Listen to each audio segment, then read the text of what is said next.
I welcome everyone who ever listens to this recording.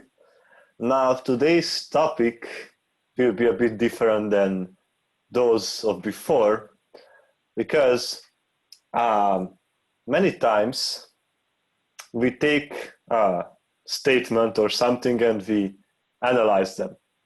And of course, we also refer to the origin of those things referred to. Now, for example, what we will do today is concerning the list of feathers. We have already spoken about the feathers. You will find a link in the description to that. And what we did in that video was that we took the list as it was and we analyzed what those feathers mean, how can one eradicate them, what kind of stages of enlightenment are connected to those particular feathers and their eradication. But there is something that we haven't done, and that is, why is it that the list of feathers? Why is it not else? And how can we know whether that is the list of feathers that can be followed or should be followed, or that their order is the right order, and if certain one eradicates those feathers that we have already discussed, then one attains this and that stage of enlightenment. So we spoke about the feathers, but we never spoke about how that list comes to be. And of course we might say, and that would be also right, that since the Buddha is also called omniscient, that it means that he knew it very well, and indeed this is the list of feathers, and it is not that we doubt what he said, but as his path is based on understanding, insight, and wisdom, it means that if the list of feathers were to be burnt and nobody really knew how it was, then we still could manage to construct it again, as he did, in fact. So what he did was just understanding, and with understanding he could say what are those particular feathers that have to be abandoned and not other feathers, and in this particular order and not in another order. So today we will construct this list of feathers so that we really can see that it is nothing that you have to believe or accept. If you don't find that you want to reconstruct it, then you can just accept it and go by it because it does help and does work. But if one is interested how the feather list has come to be, then this might be the place to find it out. All right, and without anything else, let's just jump right into it. So, by definition, what we mean by feathers are those things that link you to existence, or those things for which you suffer. Those are the things that are particularly the manifestations that make you suffer in one way or another way. And if we started to speak about suffering, then we have to see what kind of sufferings are there. So we accept that there is suffering. It is the first noble truth as well, that there indeed is suffering. Now, the next question is, what is the root cause of suffering? Where does it come from? Because we said that feathers cause us to suffer, we have to see how to find their root causes, their basis. And we say that it is due to not knowing that one suffers, and then because not knowing is a passive manifestation, we say that one step further, it is due to the desires, that one suffers. How can we accept this fact? Now, we can accept this if we look even further, what kind of desires there are. And quite obviously, we will realize that we suffer when we don't have something that we would like to have. That is, in fact, there are two statements right here. I mean, two types of suffering. Number one, when we don't get what we wanted, namely when we are irritated or utterly hateful, and that is hate, and we suffer due to hate because we want a thing that is not there to be there. Or, for example, greed, which is the other part of the statement, that is when we have that thing that we wanted, or we simply want to have a thing and we strive for it. Now, let's look at this. Why do we suffer more specifically? By greed, we suffer because the road to attain that certain object in question is a painful road because you don't have it and you want to have it.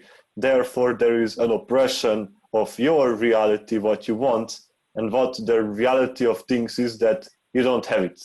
And these two continuously oppress each other, and therefore it's friction in the mind, and then you suffer. Now, hate, we normally refer to greed as the desire for the presence of an object, and then hatred, we might say, is a desire for the absence of something in certain cases. That is, when you hate something, it means that you don't want it to be present. You don't want it to, so to say, exist. And obviously you suffer because the object in question towards which you have aversion is still in so-called existence. You still observe it, but you don't want to observe it, but you cannot help. Therefore, again, there is friction.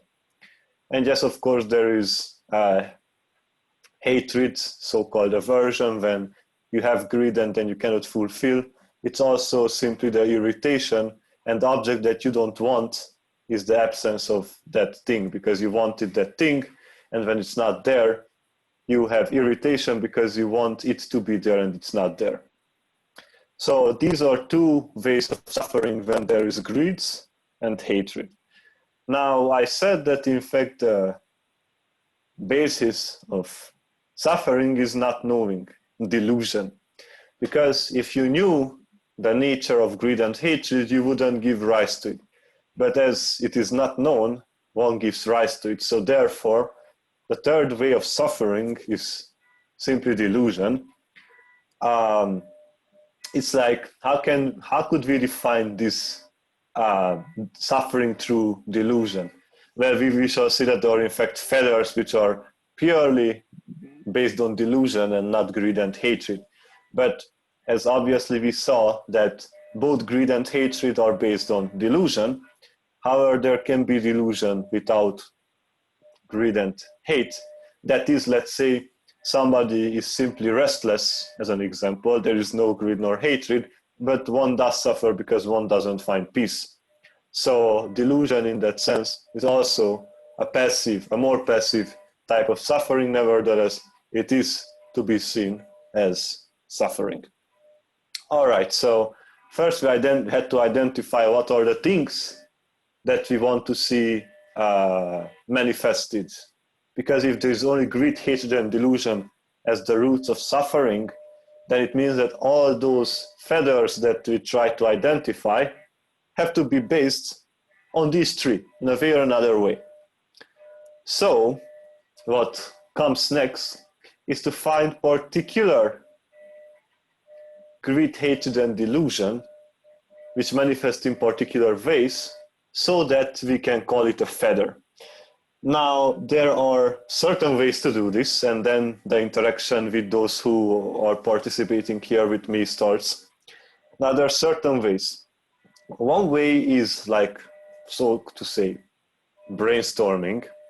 And another one is to start with a little skeleton. That is, I will say the skeleton, and then we can decide, because anyway we will use the skeleton sooner or later. Now the skeleton is that these triple poison of greed, hatred, and delusion on this skeleton take places as following. On the bottom line of it, there should be certain feathers that simply are concerning wrong view. Why is it so? Because the fundamental wandering in existence is based on simply not knowing to what to look for. So therefore, on the very basis of our list of feathers that is yet to be constructed, you have to have things that are concerning wrong view, because due to these wrong views, one just wanders continuously and does not attain final release. Now the second set of feathers that we should have are concerning the material world. Why so? Because we have 4 planes. There is the material, fine material, immaterial, and supramundane. Therefore, on our skeleton of wisdom, we have to have those feathers which are concerning these planes of existences, because towards all planes of existences there can be a certain type of attachment, suffering, that would, enclose you in that state for, of course, an impermanent period of time. So there has to be a place where we have things that hold a being in a material world. Then we have to have a place where we have feathers concerning immaterial worlds. And there finally has to have a place, there has to be a place which concerns simply the fact that one has not moved from the mundane to the supramundane. So that is the last one, the final jump, so to say, which is no longer concerning any kind of plane of existence, material, fine material, immaterial, rather the fact that one was not capable of transcending them all yet. So we have things with wrong view, things with materiality, then things with fine material, immaterial, and the last one, things that do not let one go beyond the mundane. So this is our skeleton. So we know the categories, so to say. And now we can start, in fact, the interaction with those who are participating with me. And what we have to do, number one, is to forget that we already know the list of feathers. So we don't know a simple thing. We know that there's greed, hatred, delusion, and we have a certain skeleton. That's all we have so far. And now what we have to do is to try to identify greed, hatred, and delusion in different forms in everyday experience that we can say that makes beings suffer, knowingly or unknowingly. So if anyone has any idea how, for example, greed or hatred or delusion manifests itself, then please. Well, in wrong view, many don't even know that this is a suffering place. Just that alone, they don't know it's suffering. Correct. Wrong view and right view are, this is why they are part of the Noble Eightfold Path, because whoever masters and perfects the Noble Eightfold Path must be an Arahant, therefore. So, yes, but in fact, wrong view is also immediately eliminated from a Sotapanna, which means that they already know what is, so to say, the right view about things. But wrong view, in fact, it is the attachment toward wrong views which starts to become a feather, but it's too vague, as you said. So you have to try to be more, so to say, specific. Like, what kind of attachments are there in the world? This is something on which we can start to analyze. What kind of attachments are there? Well, like the material world, the attachment is to family. Okay. So, as you said, it means that we have attachment to, so to say, materiality first. It means that the senses with which we observe and experience the senses, right? This is one thing that you were referring to, right? Yes, so, the senses.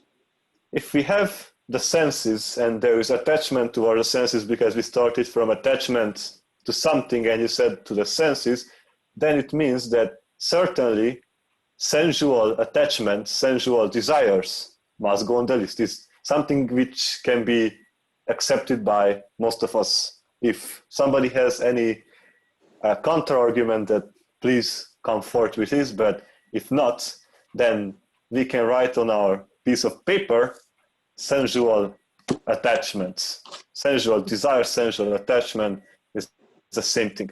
So certainly for that we suffer, because first there is an attachment to wanting to see this, to hear that, to smell that, to taste that, to touch this, to think about this or that.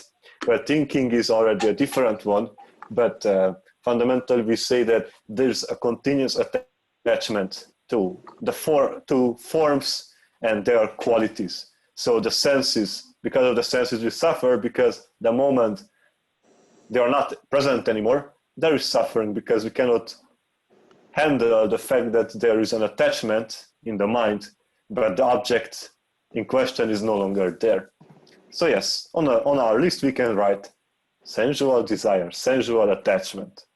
All right, it seems very logical, and it cannot be broken into smaller pieces as long as the feathers are concerned, because it includes any types of sensuality, sensual desire.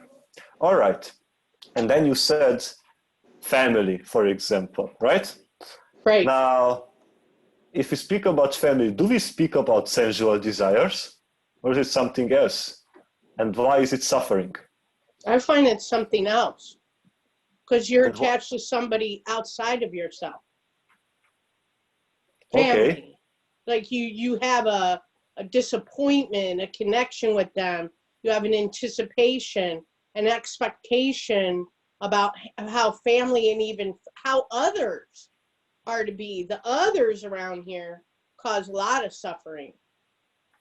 All right, so if we understand this well, yes, there is suffering in this obviously, so it must go in a way or another way to the list. So it's important whenever we try to identify another piece, it to be different from that we have already seen. And yes, it must be something different, because it's not that we are attached to, that we want any desire from that sensuality, from that family. It is that, as you said, there are certain things that we believe them to be and believe us to be, and because of these concepts within the mind, there is continuous suffering, because things don't happen as these concepts are, right or wrong? Right.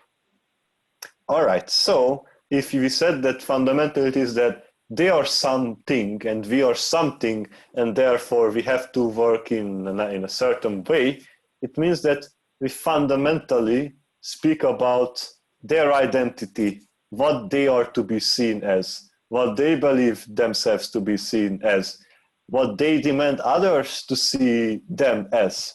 All these things, if family was a particular example, but as you said, normally beings and their who I am and who I am not, and whom you should see me as who I am, all these things cause another great suffering because of the reason, number one, that concepts never reflect reality, so therefore there is a continuous oppression of the concept and that of what is happening. And other one, fundamentally, when somebody, as you said, a family member says, I am this, I am not that, I am elsewise, blah, blah.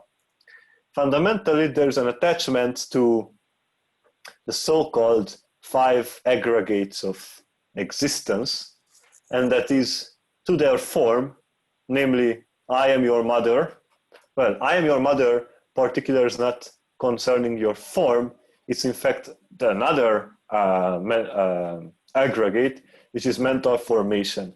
It is, in reality, yes, that is the mother of this body, but fundamentally to say that it is the mother, like a concept, is already a mental formation.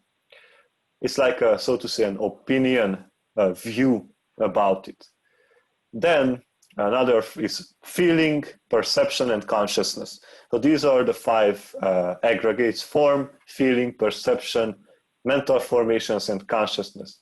And identities, if you look upon simply a family, then form is quite obviously the number one, because you come from my bloodline, so therefore it is that attachment to the form, to the blood also is part of the form aggregate.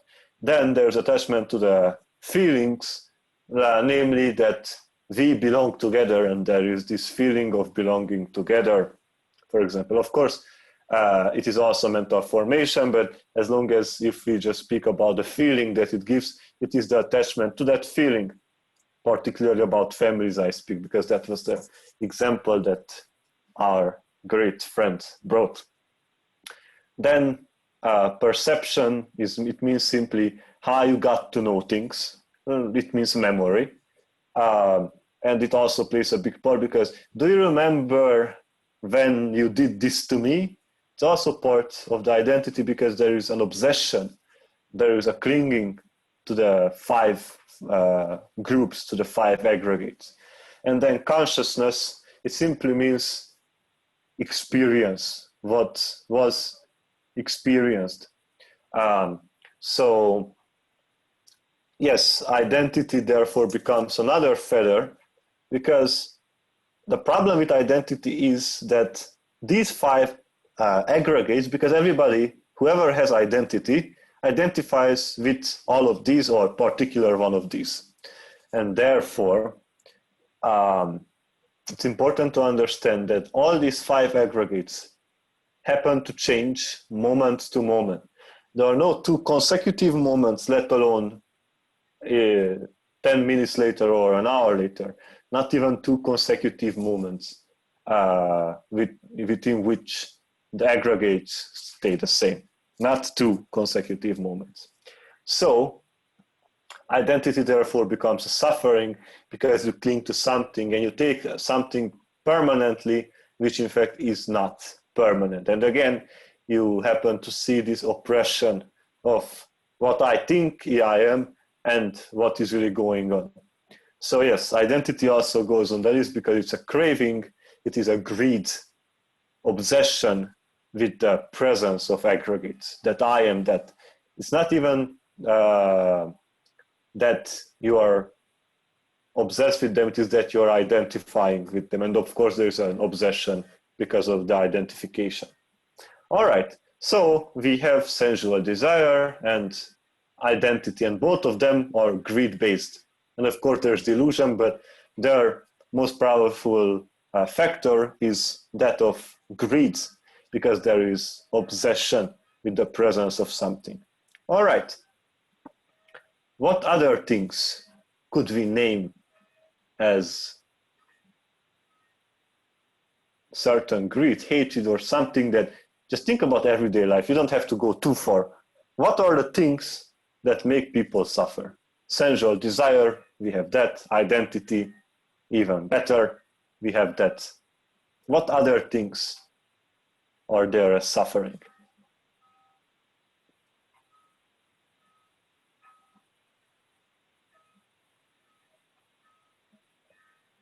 Well, we might say that when somebody is not as we want them, so let's say their identity is different than another's identity.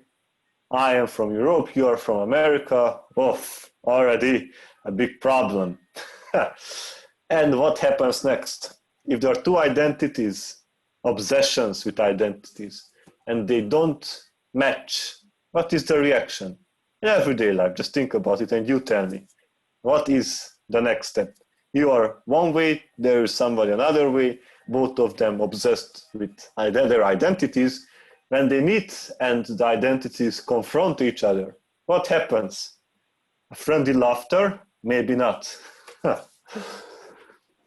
What is that? Maz, I'm going to let you step up and share some too.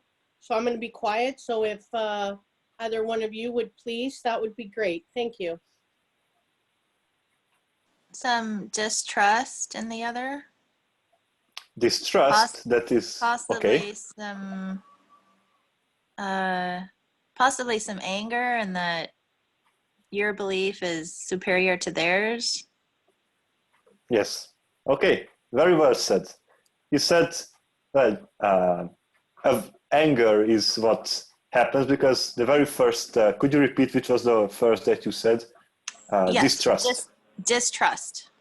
Yes, even distrust shows that there's some kind of already forming thing within, because distrust doesn't stay distrust. Either it becomes cooled or it becomes blown up. And normally when there's an obsession with identities, the obvious things that happen is not cooling off, but that of a boom, which means that there is anger. And now anger is one particular way, even for example, when you're irritated by something, or you don't like something slightly or more or a lot, it is called hatred. Ill will is the highest type of hatred, and then irritation can be called the slightest, because even distrust includes some kind of irritation, because why else would you have distrust? If you understood it well, you wouldn't have neither distrust nor irritation. So we will put on our list hatred, because it's obvious that because of hate there is suffering. It's interesting that people, we spoke, earlier about identity than that of hate, which is no problem, of course. This is just that hate is much more evidently bringer of suffering than that of identity, but both of them has to be seen, in fact, equally, adding to the mass of suffering.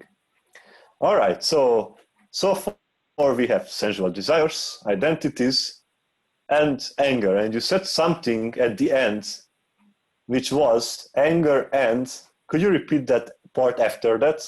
You said anger, and then after that there is, what kind of standpoint? Almost feeling prideful or boastful, feeling superior. Correct. Now, the question is the following. Is conceit, arrogance, pride, let's call it pride for now, is pride included in sensual desire?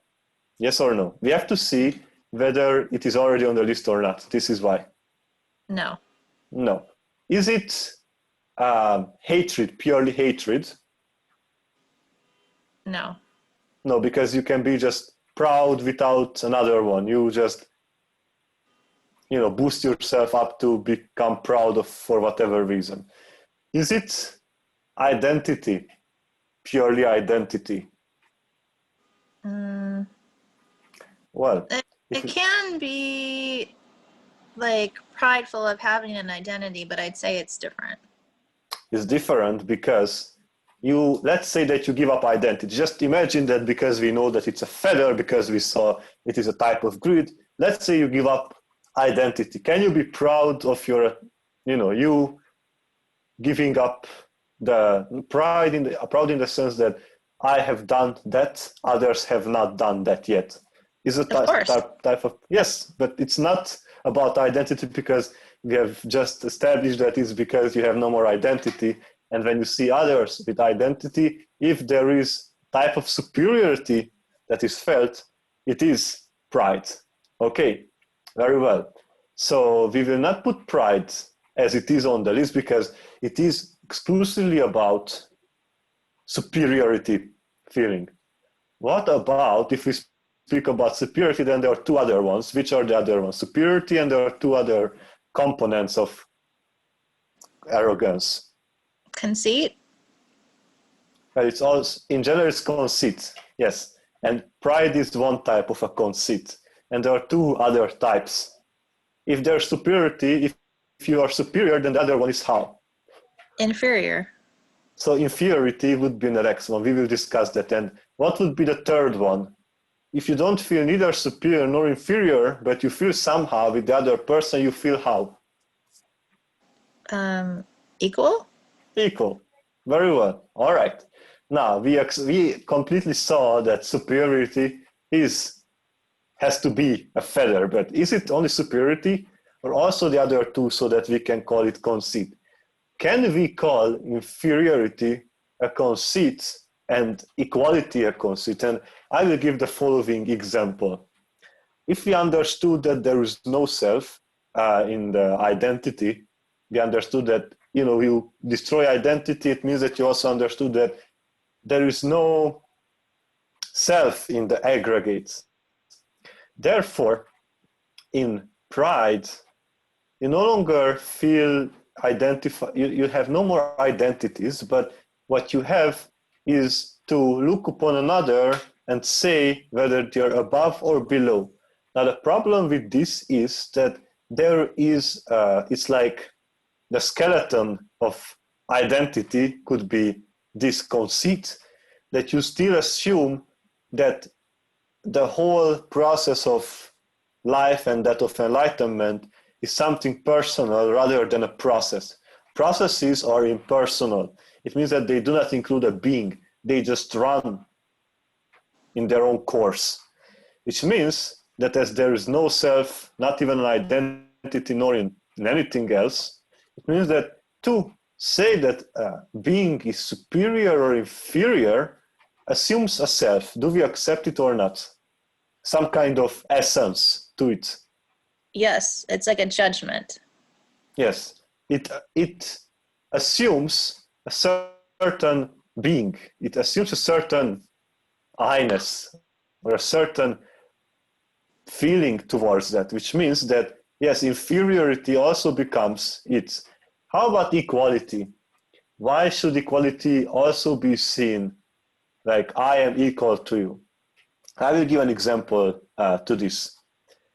Let's say that there is Sammasa Buddha, one of them, not necessarily Gautama, any in the past, future, or presence. And then there is a person who has not attained Sotapanna, so they are simply, people of the world, so to say, because they have not attained noble path and fruit. Now, in the sense, if that being would say that we are equal, then the problem with that statement is not only that you assumed a self, but here equality doesn't apply, because within the mind of the being who assumes equality, there is another assumption that Sammasa Buddha, for example, has the same characteristics as he does. This is what it means to be equal. But Sammasa Buddha has completely understood and realized emptiness, sunyata, for example.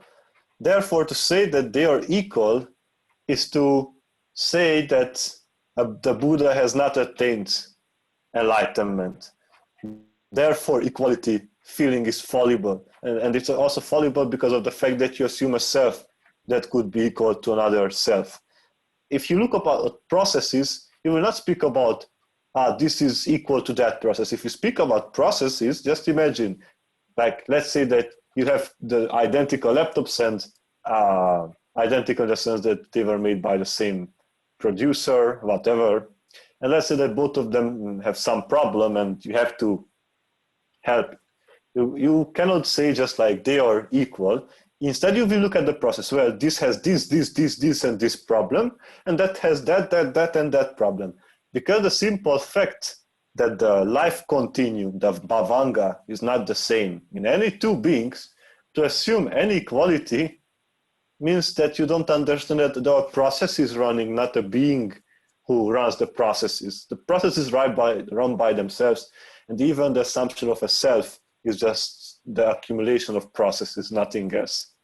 So, both inferiority, superiority, and equality feelings, we call it conceit, because you see something there which is not there, and you have a certain point to superior, inferior, equal.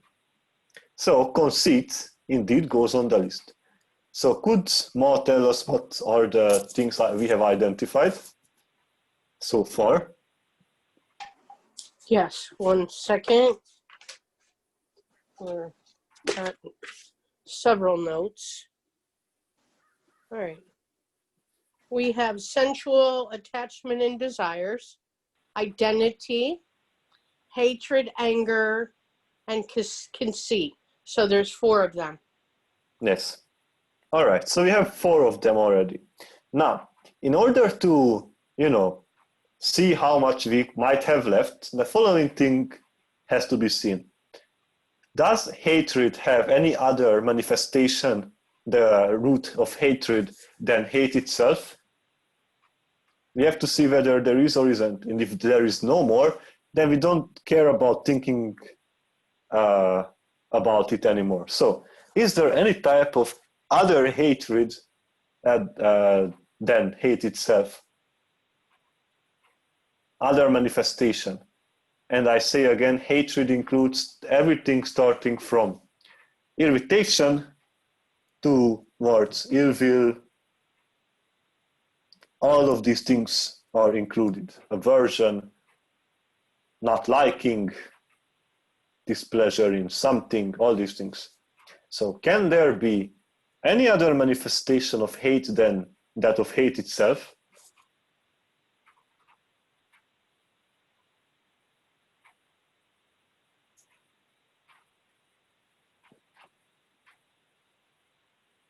What about love? Well, what about love? We can discuss that, of course. I mean, that goes along with hatred. Please expand on that a bit. Hatred that forms out of love.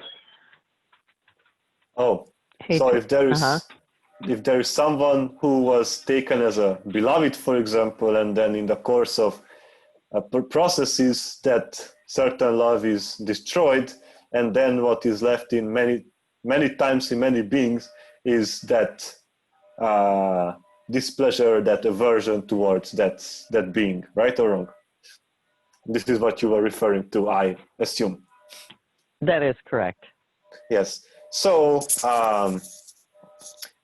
well, love itself, it's a 2-step. So we have love and then, so I normally call it from greed to grief, because normally what we call love is, most of the time, I say, is a greed, an attachment to any of the 5 aggregates in the other being.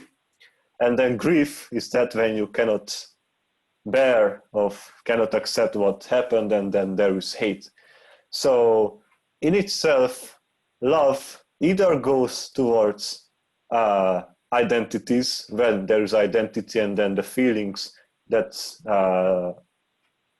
there is an obsession for, or if it's truly love in the sense of pureness, then it already goes, well, there are so-called 4 divine abidings of loving kindness, appreciative joy, absolute equanimity, and well, I'm not getting the 4th one right now, but if we speak about true love as appreciating the other being, wanting them not to suffer, then it already goes to divine abidings, which are not a feather. Those are those who destroy feathers for divine abiding. So after this call, at the end I will say what are the 4 divine abidings more in detail. But if it is that kind of love which is based on greed, then you end up from greed to grief.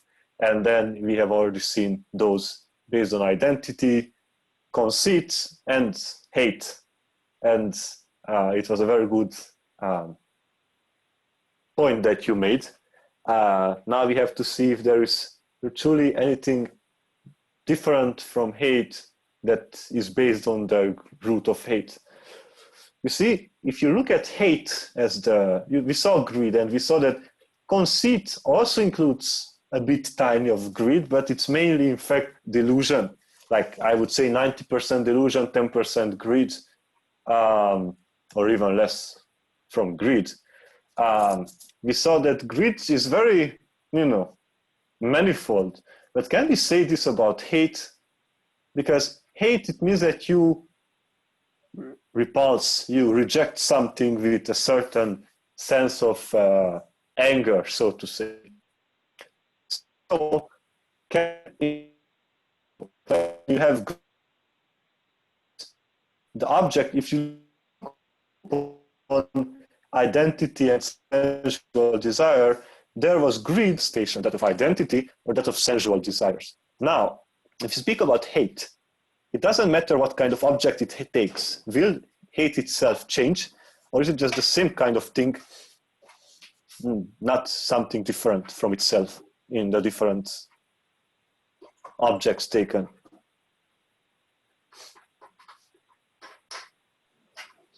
Hate seems to be hate. Hate seems to be hate, and this is how it is. Simply, there is no other manifestation of hate in the 5 aggregates than disliking them. There is no other way, because that is what hate does. It repulses with a sense of aversion a certain object, whatever object, thought, idea, or materiality. It just rejects it with displeasure in the mind. So hate is hate. And this is very important, that hate simply doesn't have any other manifestation than in itself. So this is very one-sided. You can be greedy in many ways, but hateful, you can be in one way hateful. And still it seems to be much more powerful, interestingly, many times than that of greed, or with other words, it seems to bring even more suffering than greed. All right, so we have already on the sensual desire, identity, conceit, hate, and correct me if I have missed any of those. That's correct. We have 4 of them. 4. All right. You had them in a little different order, though. Yes. Yes. Well, anyway, the order is not these, so it is just trying to find them. All right. So what other things are there? So we don't have to think about hate anymore. What types of obsessions in the sense of greed and delusions do we have? And I said that conceit is a delusion because it simply assumes something to be there which is not there. So it is 99% delusion, and there might be 1% of greed. So what other types of greed or delusion we can speak about? What is in general greed? To want to have something, to want, that is what we could say. To want an object to be there with you, in you, as you, whatever. What kind of such greed can we identify?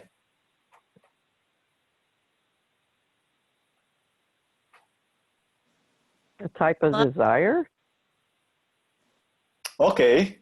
What type of desire can it be? So sensual desire, we have already said it's over. What other types of desires can there be? Which indeed, and it's very well, it's a desire. What kind of desire that is, which is not based on the materiality, but is a type of desire towards, for something. And not material? Well, it must be non-material in the sense of because sensual desires covers all the material desires for the sense objects, so it is already there, but not that of mental objects. So what kind of desire can it be? Just think about everyday life, what humans want and want to achieve, which is non-material in nature, but they still want to have it. They could want to achieve. Oh, go ahead. Sorry, Ma. They could want to achieve status or accolades. And status is not identity. Oh, There's still an identity. I am this, and it's particularly about the mental formation, that I am this and that. Not that it's physical in nature, but it's an identification, and this is how you get there. I will give an example. I want to go to heaven. Periods. Is it not a desire that you want to do that? Is it a desire? Is it not a desire? Yes. It is a desire. And when you said a desire, Ma, it was very correct. It's a desire for something non-physically material in nature, right or wrong? Yes. Right. So, wanting to go somewhere else, in general, it means that you don't want everything to cease and enter unconditional bliss. You want to keep going. So you want the cycle, you want becoming, rebirth.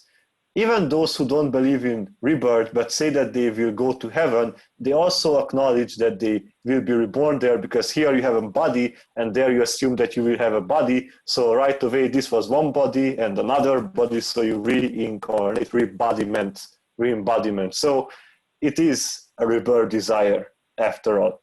All right, it's very good that you said that it's some kind of desire. It's called rebirth desire, which means that you want to get somewhere after this.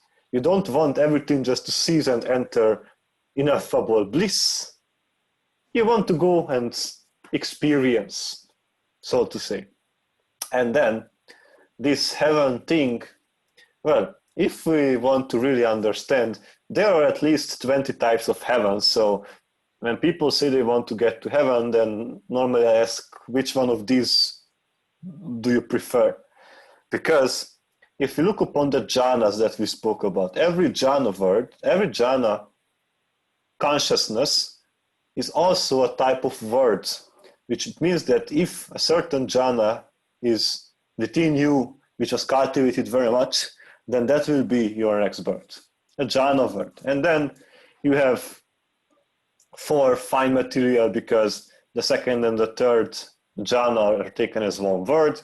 So you have there 4 words, and then it is just that people no longer look upon this, but there are immaterial words such as infinite space, infinite consciousness, nothingness, and neither perception nor non-perception. So whoever, for example, does meditation and enters either the fine material or the immaterial ones, if they are not arahant, there is a certain clinging to that. It is very enjoyable, just even if you have not experienced it, just try to imagine an experience where you no longer experience your body and there's just infinite space.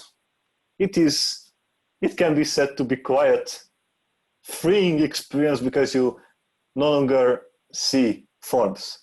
Infinite consciousness, even better, because you have gone beyond the infinite space. Now you are the observer of the infinite space, namely infinite consciousness. Nothingness, even better, even not better, but even more free, in the sense that you have gone beyond that infinite consciousness, and you see that infinite consciousness also happens moment to moment. And then between those two moments, there is nothing. And you observe this nothing. And then neither perception nor non-perception, where perception starts to, it is so much weakened that it cannot perceive, but it's not yet gone fully. It can be even freer than nothingness. So to want to go to any of these states after leaving this body is to be considered a rebirth desire.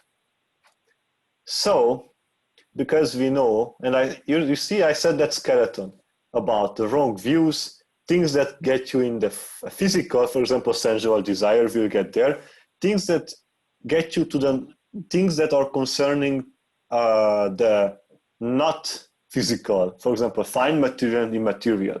And therefore, we have 2 feathers, that is fine material rebirth desire and immaterial rebirth desire.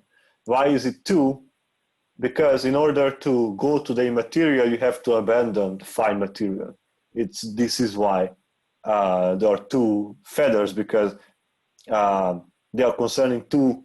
The same way a sensual desire was different than fine material rebirth desire, the same way immaterial is different from fine material, because an immaterial attainment is, so to say, above the fine material, because in order to get there, you have to master the fine, not master, but you have to have a certain comprehension to the fine material and to then transcend it to the immaterial. So, okay, we would put on the list fine material, rebirth, lust or desire, and immaterial rebirth, lust or desire. Very well. All right. Now, are there any types of greed? Because here we spoke about identity as a greed, sensual as a greed, these two rebirth desires as greed. Is there any other type of greed that we could speak of?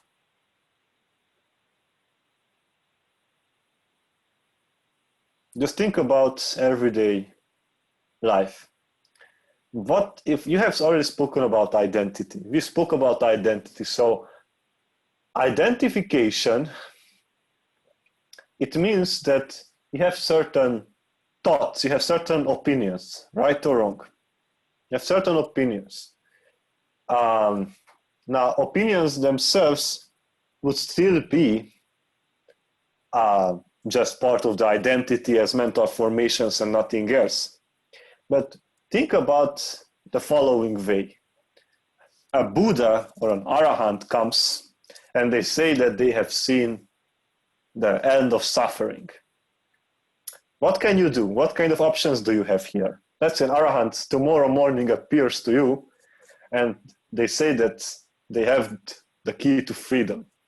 What are the two possible ways that people can react?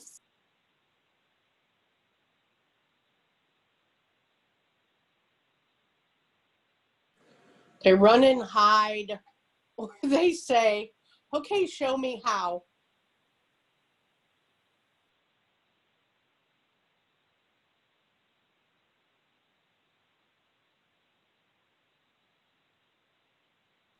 You're muted, Krishna. Sorry, yes. So what is the reason for which they would not accept it? Not because of their identities, because they might have never seen an Arahant or spoken to one. So it's not that because of identities they deny it, because they might not even think about in terms of identities in that moment, right or wrong. It might be just a shock. And then when they say liberation, what is that which is an obstacle? One may be very, say, well, I already got this. I don't need your help. That could be one way. And then another way is their own self-worth, their own understanding, their ignorance of it, not understanding it, and it scares them because oftentimes when people see things here that they don't understand, they get scared. Okay, very well said. So, well, when, if somebody said, I got this, then most likely the Arahant wouldn't go there because the Arahant would know that they're already there. This is just an example. So, yes. What we meant by that, Krishna, though, is someone thinking they're there, but they're not there. Someone like, like their peacock feathers are all boosted up and going, oh, I don't need your help. What are you talking about? But it is almost the same as the next one, because it is their own ideas that is the obstacle, nothing else, right or wrong? True, yes. It is not that they have identified with anything. It can be even without identities that you say, I don't want this. And it is a next step because it's different from identity. It is effect called skeptical doubt, right or wrong? It's called skeptical doubt because you don't know, so you doubt it, and because you have no comprehension, you are skeptical about it because you have never seen or witnessed anything from the such. Therefore, there is skeptical thinking about it. So, yes, skeptical doubt gets, because it's also a type of greed. Now, yes, you might say that still doubting is a mental formation, I would say. All right, but it's different in the sense that with identities, you always doubt anything that is not your identity. That imagine somebody who doesn't care about identities, but It's simply skeptical of it, everything that they observe. It is just that they, whatever comes to them, they think that the best way to understand it is to skeptically doubt it. You might see many of these beings who understand that, well, identity, whatever, I don't care about my identities, but whatever, philosophers do this a lot. For example, they no longer have an identity, or, well, they do have, but not in that moment, and not all philosophers, of course, but some. And then when somebody says something, there's this skeptical doubting, because this is how they go to perceiving, to understanding. And therefore it's a different type of feather, because in particular this goes to skeptical doubt about the teacher, its teaching, and the followers of the teacher and the teaching. That one might doubt the enlightenment of the teacher, the effectiveness of the teaching, and the way these followers want to understand. And though it refers to the Dharma Sangha Buddha Dharma Sangha, it is the right order, and the Sangha means those who decided that they follow everything as was said in order to get enlightened. That is what it means, that they don't go for their own, oh, but I mean this by it and you mean differently. No, these are just nonsensical philosophies. Those who dedicate themselves truly, not by, oh, I mean this and I mean that. That is nonsense. That is skeptical doubt. Instead, those who dedicated themselves to do this, and if there's a doubt, skeptical doubt towards the enlightened being, its dharma, their dharma, and the community of beings who dedicated themselves to understand the dharma. And this is a different type of feather, because it takes a different turn, in the sense that it targets a particular, it doubts the effectiveness of the path. This is what it means. Not because of identity, simply because you don't think that there's a path outside of it. Not because you have identified with any path, you might just think, well, life is life, there is suffering, whatever. And then not because you identify with anything, simply because you don't care, because you don't find it useful. And then there's skeptical doubt. So it goes on the list. It is greed, of course, because there's an attachment to one's own silly ideas, so to say. And now you might ask me, should I accept right away everything that I hear? And I say, of course not. But you don't have to become skeptical. You have to have insight. You have to have understanding. And whenever somebody says something, you just listen. You don't accept, you don't deny, you just listen. And then with insight, with understanding about the nature of things, you can say whether the thing said was correct or incorrect. You don't have to doubt it, because doubt, I normally say that doubt is like hope. It doesn't add, it doesn't take away. It, sometimes can be said that doubt and hope are like a solar eclipse or a lunar eclipse. We think that the sun and the moon have experienced any eclipse, but the matter of fact is that they're simply a shadow. That is all what it is. It is the same with hope and doubt. You hope things to be somehow. You doubt things to be like this or that, but fundamentally, you have not understood or lost understanding. It is just that you superimposed something. That is all what happened. So this is why doubt, skeptical doubt, is a different feather. And it's, of course, based on greed, and everything that is based on greed is based on delusion as well. All right, could Mo tell again the list so that we see what kind of things you have identified so far? Yes, because we do have a question about the last one. Okay. So we have sensual attachment and desires, identity, hatred, anger, conceit, Now, the rebirth desire, which was the one before that we did, you said fine material, but then I also heard immaterial. Yes. Which, okay, you want them both. Correct? Yes, All because the reason why there are two and not just rebirth desires is because one who has not, let's say, experienced immaterial might just want to go to fine material. Or one who has experienced immaterial might want to go to an immaterial, not a fine material. And that is the reason why they differ. Because you have to transcend the fine material in order to get to the immaterial. From the fifth jhana, you have to remove the object, the fine material, in order to get to the immaterial. So one has to be limited before the other, and they are two different things.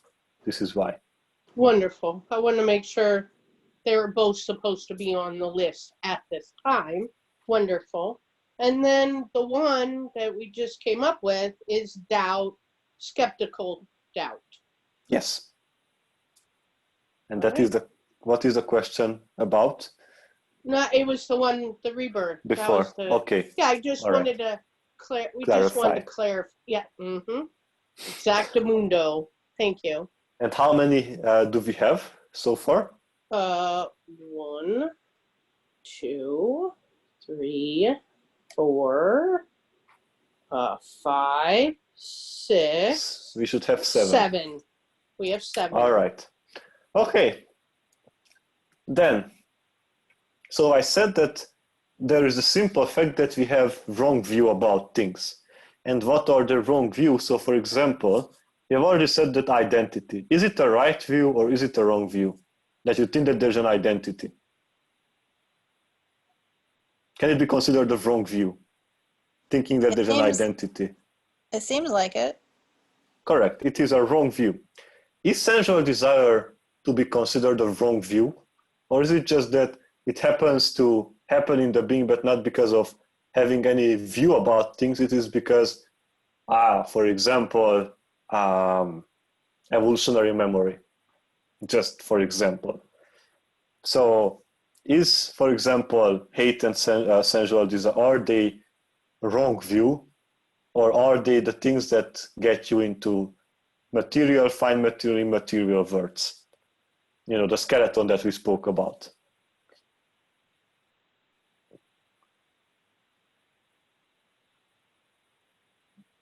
Are they wrong view or are they not wrong view? Krishna, ask. Okay, go ahead, Ma. Just going to say, ask the question again. Thank you. Go ahead. Sorry, before we determined that they were greed based. Mm-hmm. So not wrong view. No, they are not wrong view. It is simply that they happen to create suffering. It's not because purely of wrong view, because wrong views are those things that simply keep you going. But sensual desire and hatred are those things that that keep you in materiality. So it's not about wrong. Well, fundamentally, all of them are wrong view. But what I mean by wrong view are those things that simply makes you keep going without consideration. Okay, but skepticism, is it a wrong view to doubt the effectiveness of the teaching of the path? Is it a wrong view about things? Is it something that will keep you going?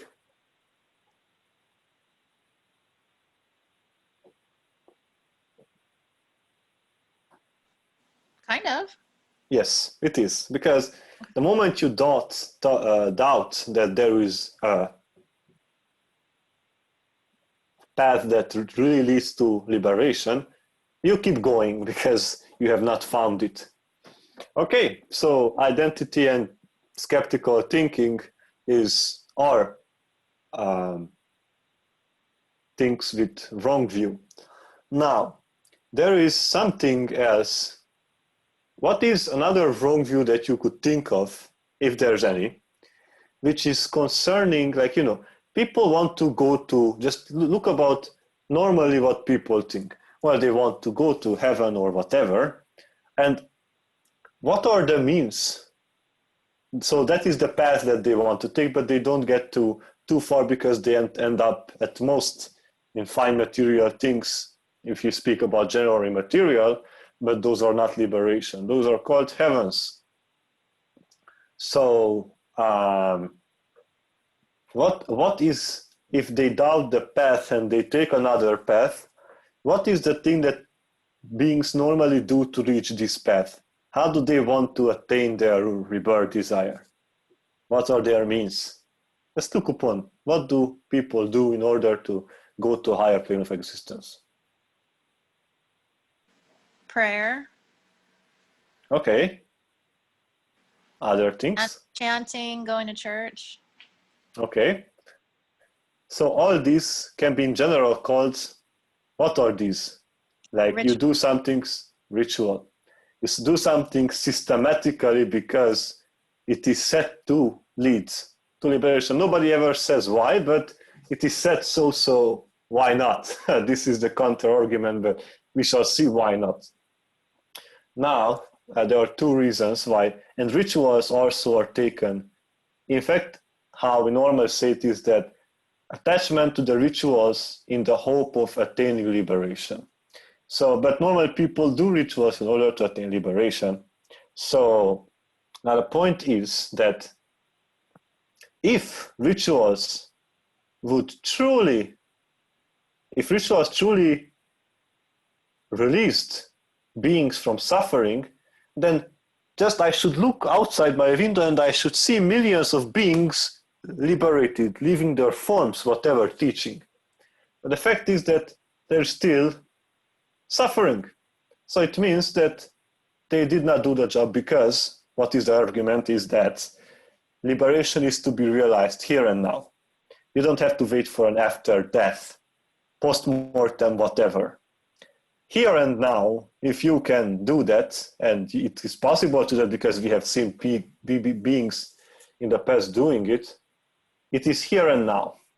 And if your rituals don't show me a here and now, because you cannot negate that there is suffering because there is, even after so many rituals, there are still the rituals and suffering. So it means that the rituals are not means to realize the liberation here and now. So they are obviously leading to other planes of existences. They might lead.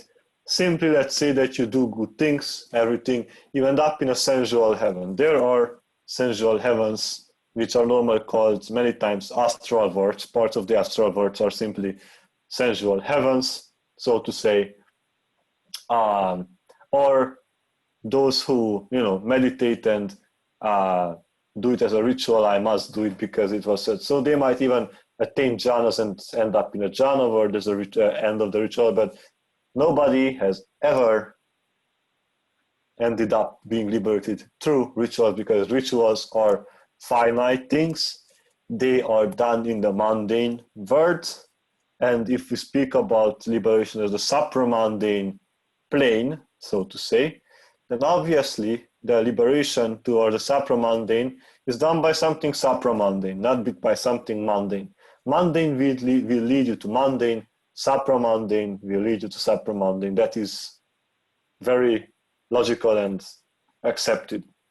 So attachment to rituals is another one because you have to understand that rituals don't make a difference. They make you feel good, and it's simply, when you want to feel good because of the ritual, you're simply attached to the feeling of being content. You want to have contentment. That is all. Not that you want to understand something better. You just want to feel good for some time. And if rituals were truly eternal and bringer of wealth and everything, then it meant that the wellness that you feel after ritual should be permanent. But is it permanent? The wellness that people feel after having performed the ritual, is it permanent or is it not permanent? That is the bottom line. This is what everything boils down to. Is it permanent? Is it not permanent? It's not permanent. It's not permanent. So it will cease to be, period. It is not something ultimately existent that ultimately transcends anything. It is impermanent as every other thing in the mundane world. All right. It's another type of greed. So as greed, we have identities, skeptical thinking, attachment to rituals, sensual desires, fine material and immaterial rebirth desire. Now, is there anything else that you could consider as greed and is not already included? Now, I will give a help here. So, as I said, there is the wrong view about things, that you try to find liberation where there is no liberation. Namely, you want to find freedom in identities, in skepticism, and attachment to rituals in the hopes of going anywhere with them. So there are these kinds of greed as wrong view, but if you can name any other wrong view, then very well. If not, then these are only those ones. Then we have seen greed pertaining to the material world, namely sensual desire. We have seen greed pertaining to the fine material and the immaterial, and those were the two respective rebirth desires. So we have seen material, fine material, immaterial desires, greed, and then we saw also greed towards one's own ideas. And the reason for which you have to accept and see that there are no other wrong views concerning greed in general is that you realize that identity, you see something which is not there. It's all concerning the past, so to say, that you think that because you're skeptical about anything, you get anywhere, and you think that because you do rituals, you can get anywhere. The whole point is that these are the things that you think that get you anywhere, but don't get you anywhere. And besides thinking that there's identity, thinking that skepticism will lead you anywhere, and thinking that rituals will lead you anywhere, these are the things, because you have an identity for which you have a philosophy, therefore you have a skeptical thinking about any other thing, not because of understanding, but because of not understanding. And then you have your own ways to liberation, which lead you nowhere. So these are the wrong views, because you cannot name simply anything else, because there is first identity, it's philosophy, and it's thinking about how I will get liberated. There is no other thing about wrong view. This is all that is as a wrong view. Now, in the fine material, in the materiality, we have sensual desire. Is there anything else that is greed and is connected to the sensual plane, which is not already included in the wrong views and in sensual desire? It seems that is complete. Yes, there cannot be anything else, because the things that lynch themselves to you in the material world, well, besides the wrong views, is sensual desire, because this world is the plane of senses. That is what it is. In the fine material, when you have that desire, in material, when you have that desire. So it seems that greed is over. We have already said everything about greed, because every plane and every wrong view has been declared and analyzed and reasoned. So there's not much greed, no more greed. There's no more hatred, because we said that there's one type of hatred, and it's hate itself. Delusion, we have already said, conceit. All right? So what now we have to do is to imagine a being having given up conceit. All right? What kind of other delusions can it have that don't let him to realize enlightenment?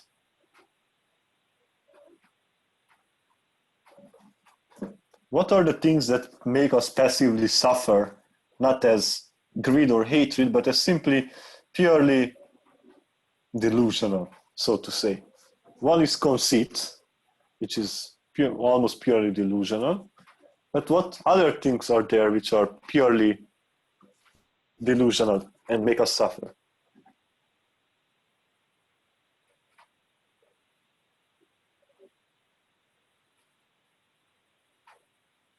In everyday life.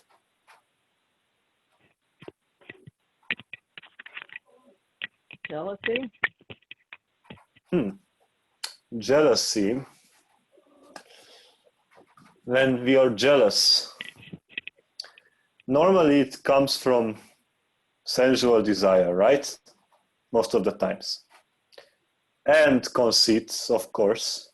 But fundamentally, when you're jealous, what kind of mental feeling does it involve? Is it pleasure, displeasure, or equanimity? I mean, neutrality. Which one is jealousy? Pleasant, unpleasant, or neutral?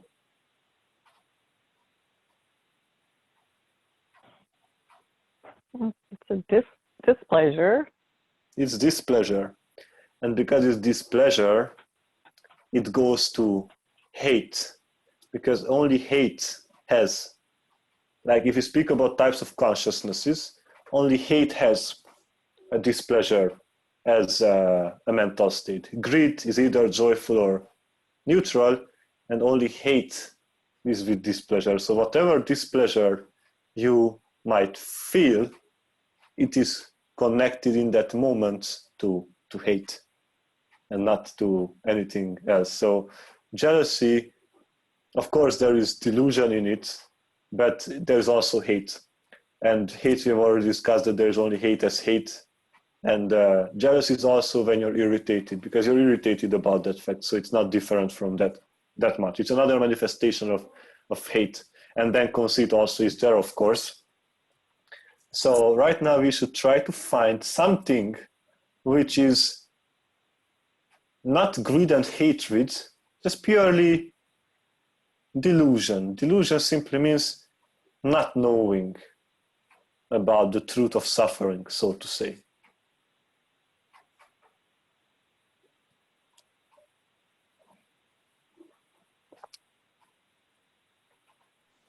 How about impatience and when am I going to get enlightened already?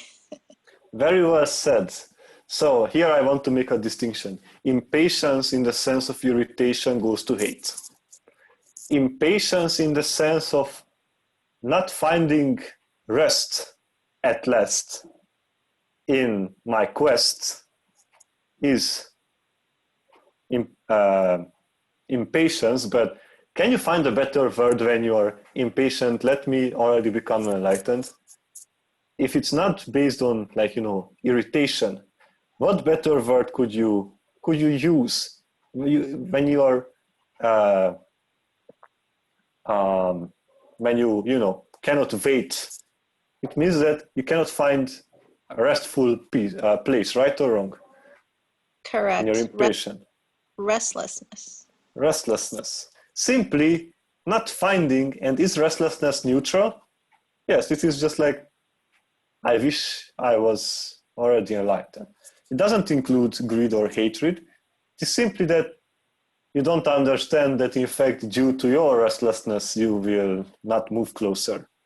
So, yes, restlessness, not finding a place to rest on, like a peaceful place, is restlessness. And it goes on the list. It's purely delusional because it's not greed and hatred, but it does make you suffer, right or wrong? Right, correct. So if it makes you suffer and it's not greed and hatred, it's delusion. All right. So we have restlessness. And so there's no more greed, we have said. There's no more hatred, we have said. Is there anything that is based on delusion?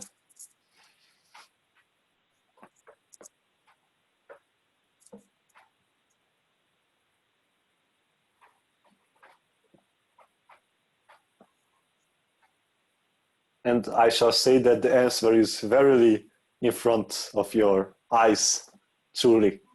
And you will understand why I say this.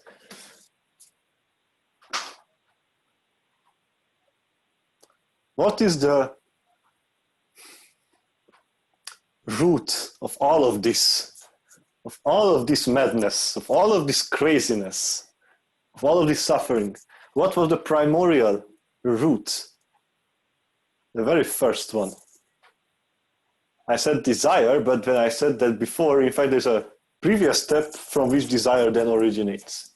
And then I also included them in the first three poisons, in the three poisons. So what is that? What is the origin of all suffering? And thus with this feather, the end of all suffering.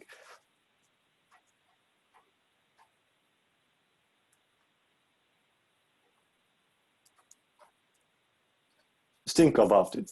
I said there is suffering. And I said that because of desire, there is suffering. But for what reason do we give rise to desires? What is the root of giving birth to desires? Certainly, this thing also makes us suffer, right or wrong, this one thing, because that is the root cause of desires, of wanting to have greed or hatred. If it makes us suffer, and it's not greed and hatred because it's the root of greed and hatred, certainly it makes us suffer, and it is the root cause of greed and hatred. Root cause, I mean the cause, not the root cause, because these are the roots themselves. The cause, the origin. What could it be? Because we're attached to something. Yes. Okay. And what is the reason for which we give rise to attachment? If we knew that attachment gives birth to suffering, would we give rise to attachment? No. No. So it means that for what reason do we give rise? Because we don't know. Ignorance, not knowing into what mischief you get yourself the moment you give rise to it.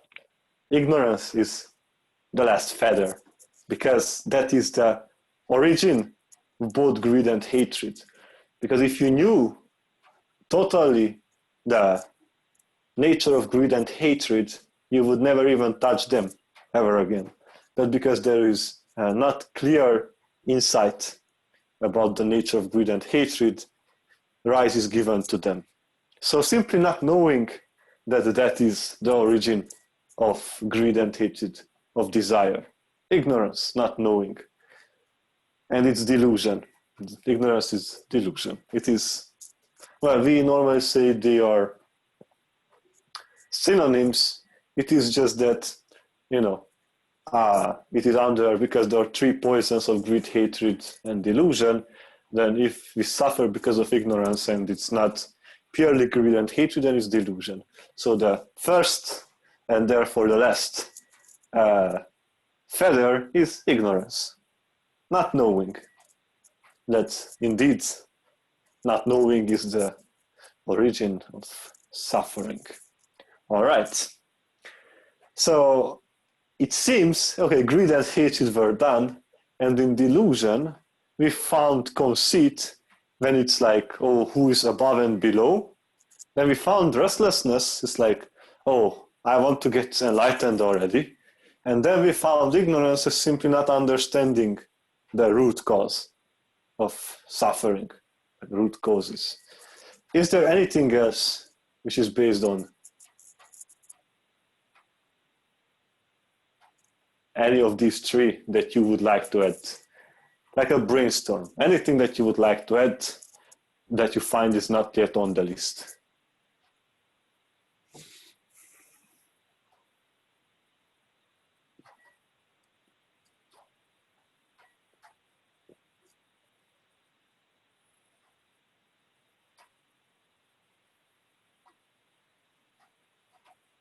You have to think in terms of delusion, because greed and hatred certainly are over.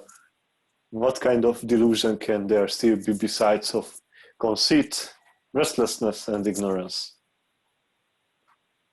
If there's anything, please. Did we categorize fear?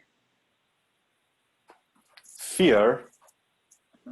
When there is fear, is there restlessness in fear? I'm asking. You kind of want to get away from it. You're restless because, are you restful? This is the question. Are you at rest? Oh, no. Do you have mental displeasure? Yes. Very much so. So in fact, if we speak about types of consciousness, fear is simply when you have aversion and extreme restlessness about something. There you have fear. It's when you have hatred in a way and restlessness. So you should also draw the conclusion that the moment there is no more hate in a being, they are incapable of having fear. And this would be the right conclusion.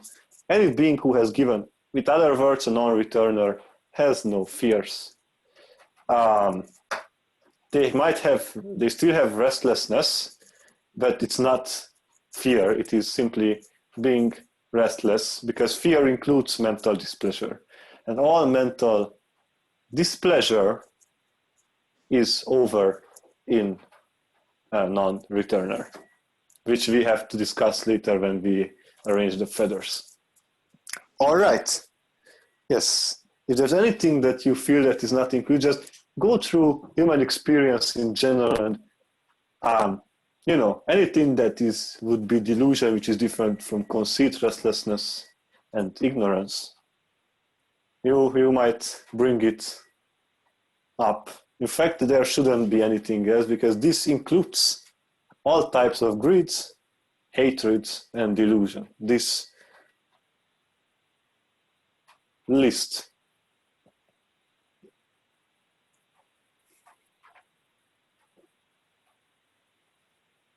I will ask a question then. This is something which is very tricky.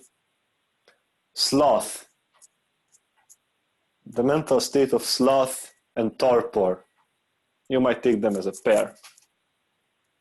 Are they on the list? Should they be on the list? Are they different? Are they not different? Sloth and torpor. What are they?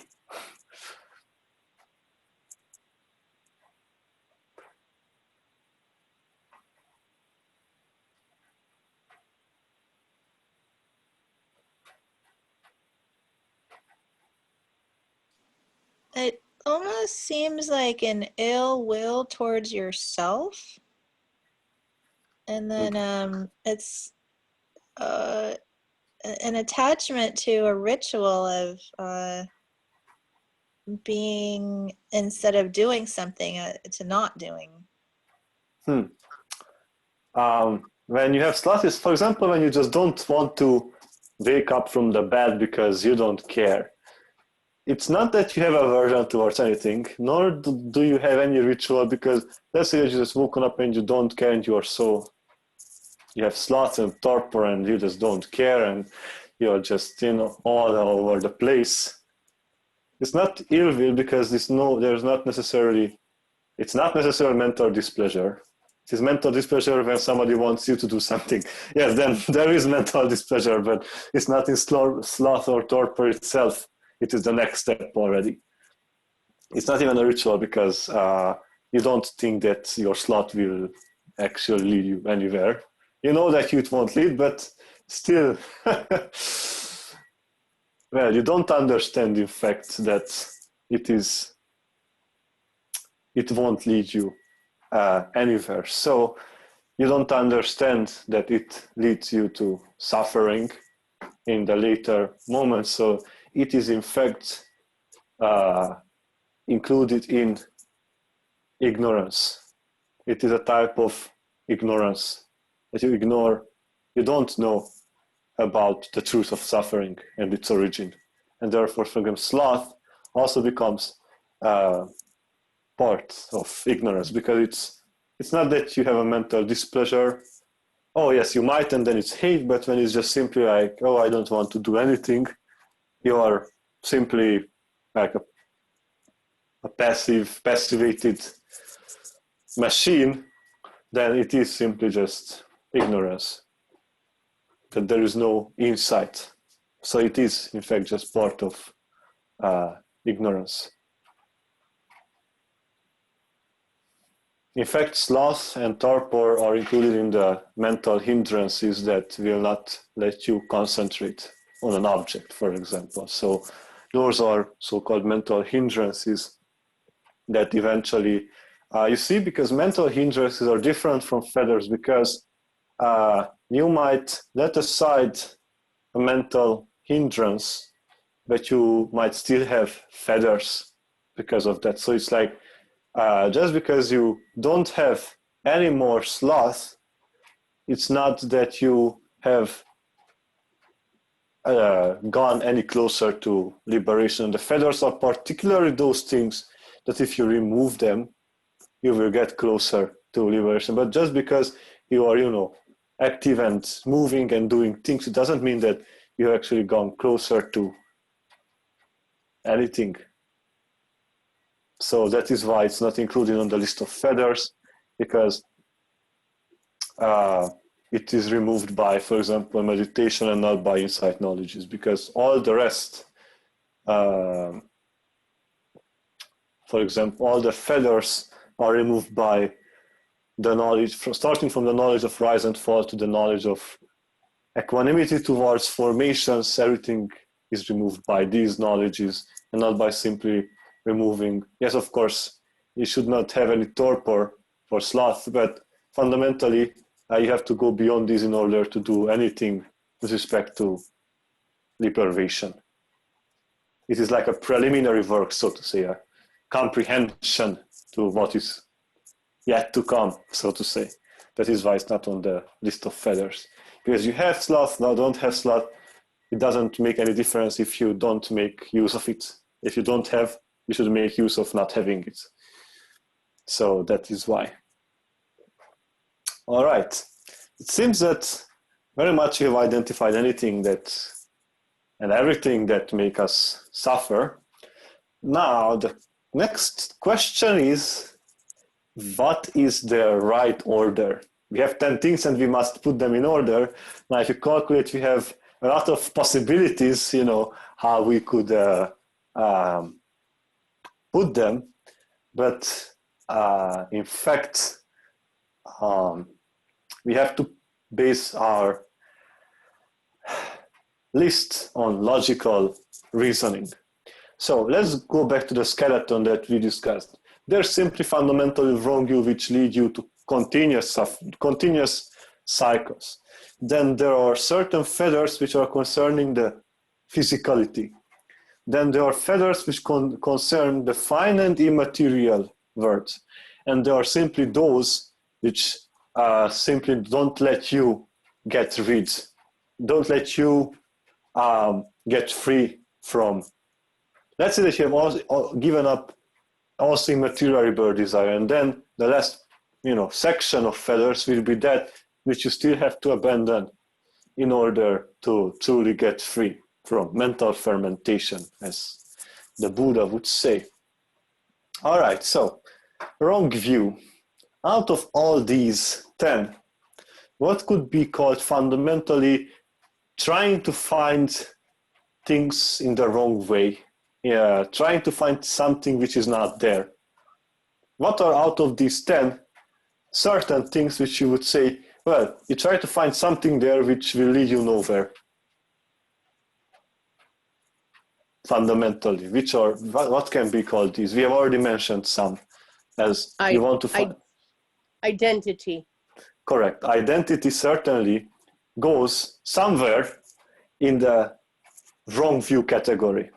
That you try to find something which is in fact not helpful and not useful. All right, identity goes there. So you have an identity, therefore you have a way of thinking that you will get rid of this suffering, and then you have the means to do so. So what are the other two things? What is your thinking, your opinion about going to liberate by your own philosophy? Out of these 10 fetters, 9 because identity has already been established. Out of those 9, what is that when you think, oh, I got this, and when you put it into practice, what are those?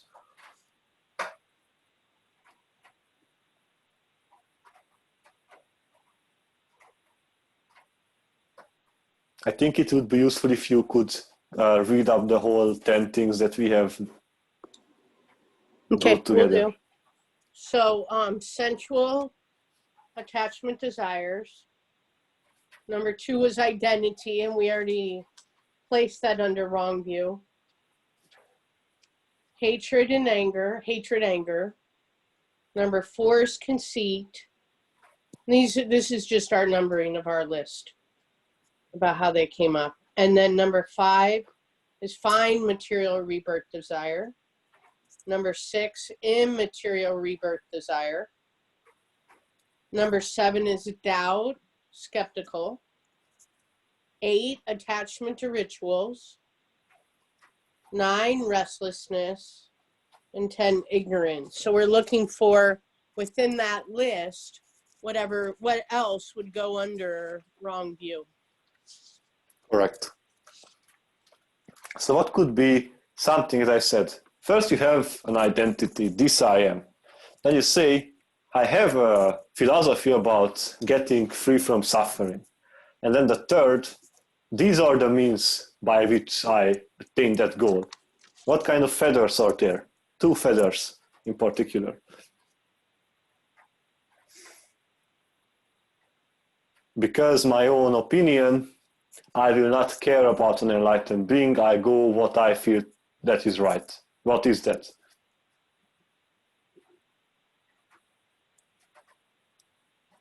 I know you know it because you have established them before. Doubt. Skeptical thinking, doubt. Correct. Because you would doubt an actually enlightened being who saw the end of this all, just because you have your own opinions and views and whatever. Yes. And then, as a third one I said is like, yes, I have my identity, this is my opinion, so any other opinion, I have skeptical doubt about it. And then the third one was that I have the means to do this, and certainly these means lead me out of suffering. What could be that those means lead me out of suffering? Which feather could it be?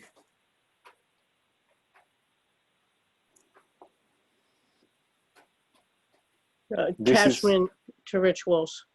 Correct. Attachment to rituals, because this is what will make me liberate. And if you try to find something in the wrong place, that is the problem. That you think that will liberate you and not that which actually was declared as to what liberates, really. Okay. So I said that there cannot be anything else in wrong view, because fundamental is that you assume an identity with the 5 aggregates. You have a way from liberation, for liberation, and then you have the means for liberation as to what you believe that it will be. All right. So this is fundamental, the wrong views. Now, before moving on, we have to put them in order. Now, in order to put them in order, so identity, attachment to rituals, and skeptical thinking, doubting the teacher, its teaching, and the community of followers, we have to understand which one could you hypothetically give up earlier than any of those. Like, is there identity, let's say that you give up skeptical doubt. Can there be identity without skeptical doubt?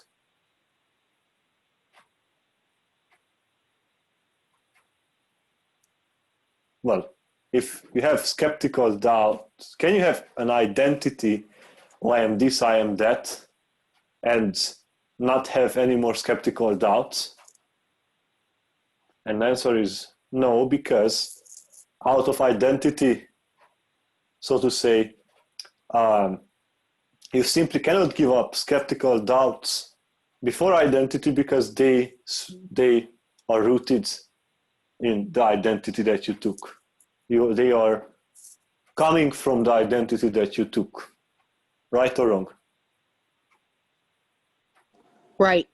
Because your skeptical thinking came from, oh, I am this, therefore I accept this and not that, because I'm skeptical, because I don't understand in reality.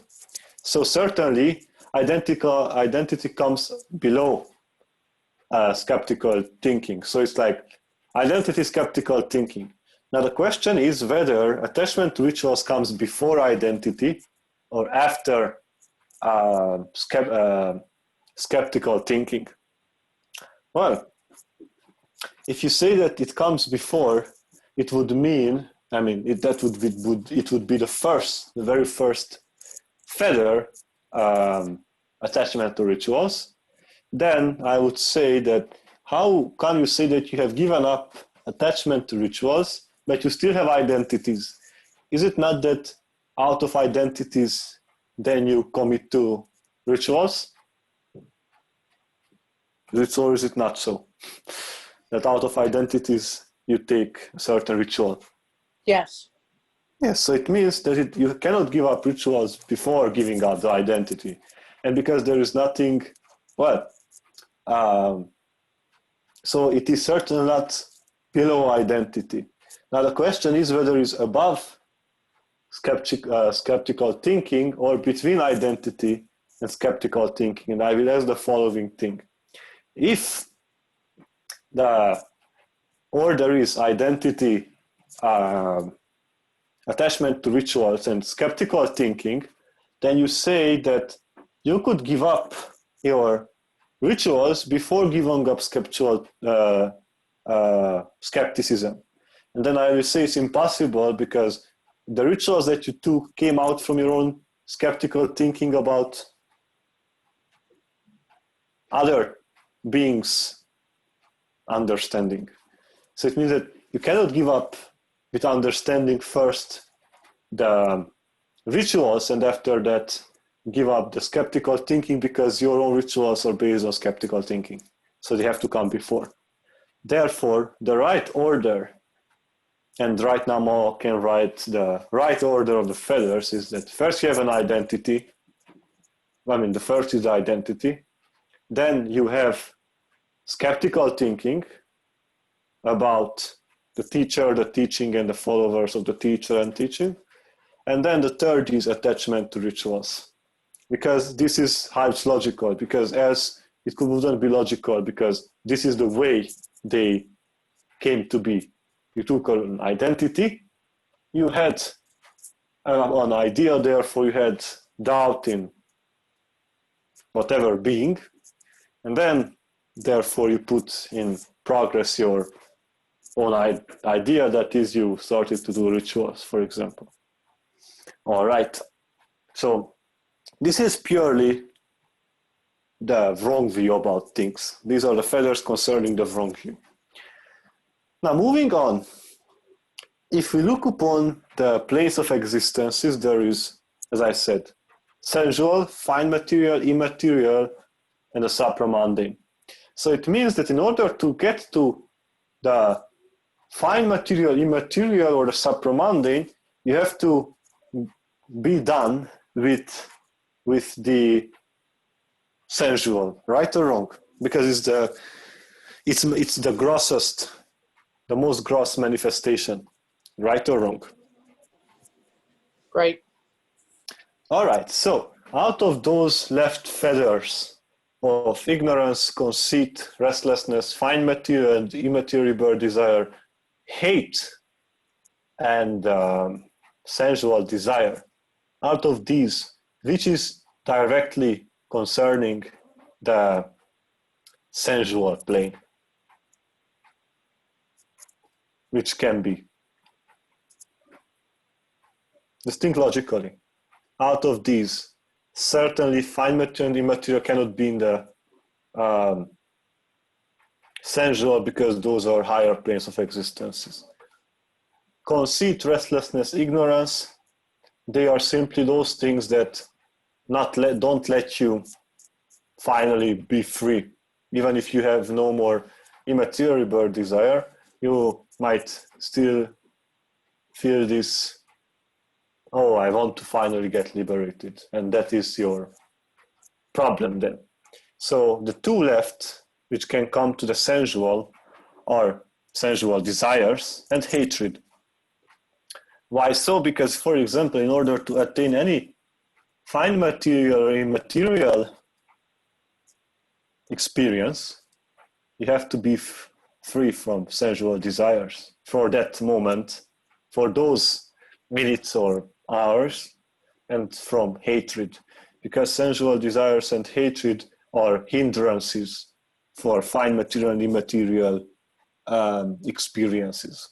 So sensual desire and hate are only those two that are concerning the sensual plane. How do they come? Can you give up hatred? Can you give up hatred before giving up sensual desires? Can you give up irritation before giving up the desire for any sense pleasure, for example?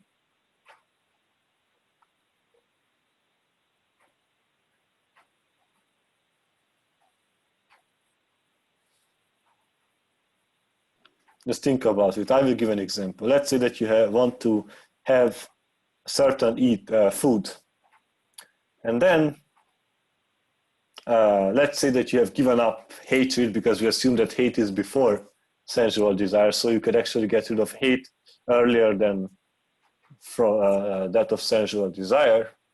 And I say that, let's say that you have not even irritation, and you want to have a food very so much.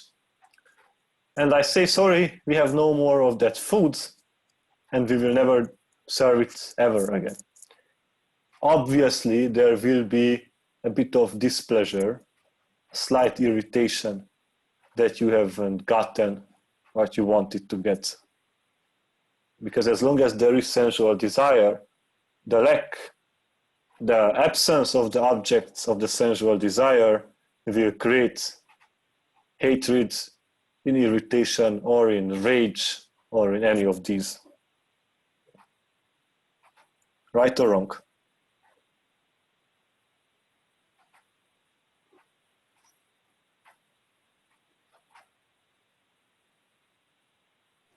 Right. Correct. So the list has to be as identity, skeptical doubt, attachment to rituals, sensual desires, and hatred. Because you can still have hate, not because of sensual things, simply because there's a rage within oneself, not because of sensual desires, for example. So it's possible to have hate without sensual desires, but it's not possible to have no hate and have sensual desires, because at the absence of sensual desire, the object, when it's not there, then there is irritation or rage or whatever reaction. All right, so we are done with wrong views and the material worth. Now, if I said that there is a material, then the fine material and the immaterial, then obviously the next two feathers have to be the fine material rebirth desire and an immaterial rebirth desire. And their order is as such, because in order to get an immaterial one, you have to go to the fine material jhanas, meditative absorptions. So it means that after hatred, the next one is fine material rebirth desire and immaterial rebirth desire. Now, and we are left with three feathers of conceit, restlessness, and ignorance. And those are the ones that simply, you no longer have any greed, you no longer want to get anywhere, but you still are not free. And these are those three which, don't let you get finally released. Now the question is, what is their order? So certainly we know that ignorance is the last one, because everything starts with ignorance. It means that when you go backwards, it will be the last one that you eradicate, because it was the first one and everything came to be. And it's the last one, if you come from the other side, that will be the last one. So ignorance is on the top of the list. And we have conceit and restlessness. Now, the question is, can you give up conceit before restlessness? Or in other words, it's better even to ask, if there is no restlessness, can there be conceit? Does conceit include restlessness? And does restlessness include conceit? This is the two questions. Is there restlessness in conceit? This is the question.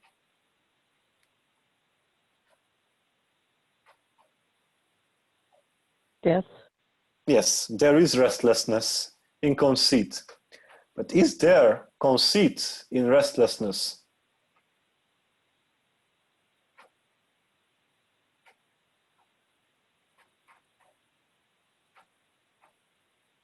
I'm going to go for a yes.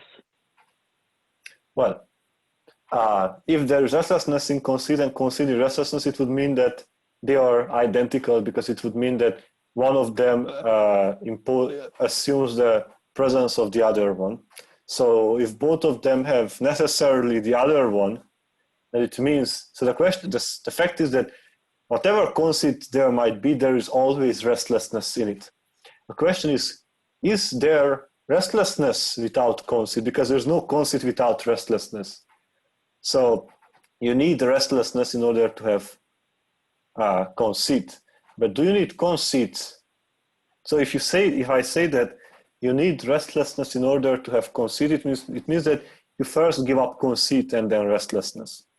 But you have to see whether there is a possibility for restlessness without conceit. And then I will give the example. I want to finally be liberated. It's not that I say that I'm superior or equal or inferior to any. I am just not at rest with whatever is going on. So there is restlessness without conceit, but there is no conceit without restlessness. It means that restlessness is superior. Because you see, even in identity there is restlessness. In identity there is conceit. So anything that is below a certain feather, they include part of it, because there is sensual desire in identity. There's hatred in identity. There's hatred in sensual desire. There is an open door to it. And therefore you have to see there is restlessness in sensual desire. There's restlessness in hate. There is restlessness in fine material rebirth desire and immaterial rebirth desire. There is restlessness in conceit, because the mind tries to find connections, what is up, what is down, what is in middle. It tries to find points and connect them. And there is restlessness without conceit. Simply, I want to be free. I'm restless, I want to be free. It's not that I actually have superiority, inferiority, or equality complex. It is just that I am not in rest, in peace. So there's conceit and then restlessness. And then ignorance comes above it all, because you would not give rise to anything if you knew what they really are. But because there's a not knowing, namely ignorance, you give rise to them. That is why ignorance is the last one. So I would like now more to read up the list as it is now. All righty. So number 1, identity.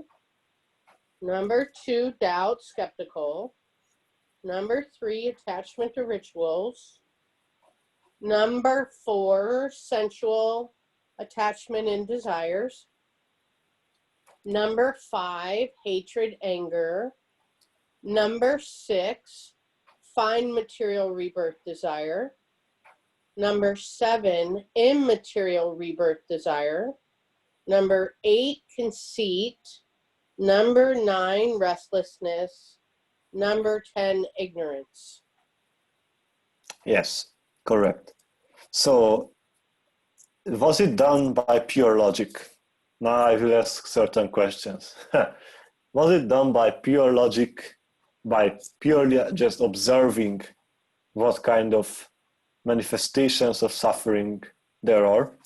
Was it logical? Was it something piff puff out of the blue?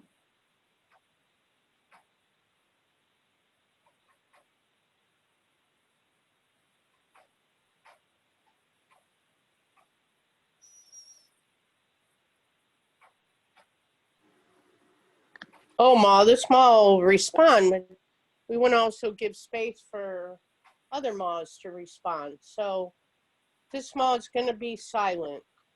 Please, Ma. Well, if you don't answer, it means that it wasn't logical, and it means that the construction of the list is fallible. So if you say that it's fallible, then you have to point out where was the mistake. And if there was no mistake, then it means that it was purely logical. And if it is so, then we have to accept. If it's not so, then we have to not accept.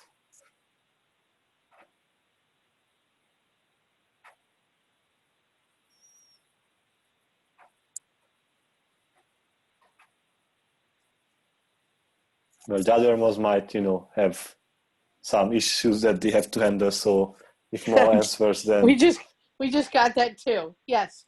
Yes, it is purely logical.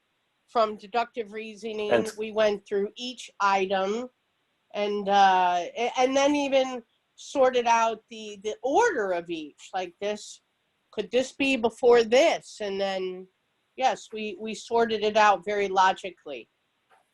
And can it be understood? Can it be constructed any time in the past and the future when it is forgotten by pure logic? I didn't understand the question. So let's say at some point it gets lost. Is it lost, or can it be reproduced any time? Oh yes, it could be reproduced again Correct. because And it is pure logic. yes. So we also accept that there is nothing that has to be accepted for what it is, that it was said so, rather it was reasoned that it is so, right or wrong? Right, it was reasoned. All right, so this is how, in fact, the list of feathers comes to be by pure logic. Now, you might still say that because we had memory of what it really is, it was easier. Yes, definitely. But you saw that we never made any reference to the already known list. We looked upon categories and we generalized. This was a very important thing that we generalized. For example, if we said superiority or pride, we have to understand that it is just one part of conceit.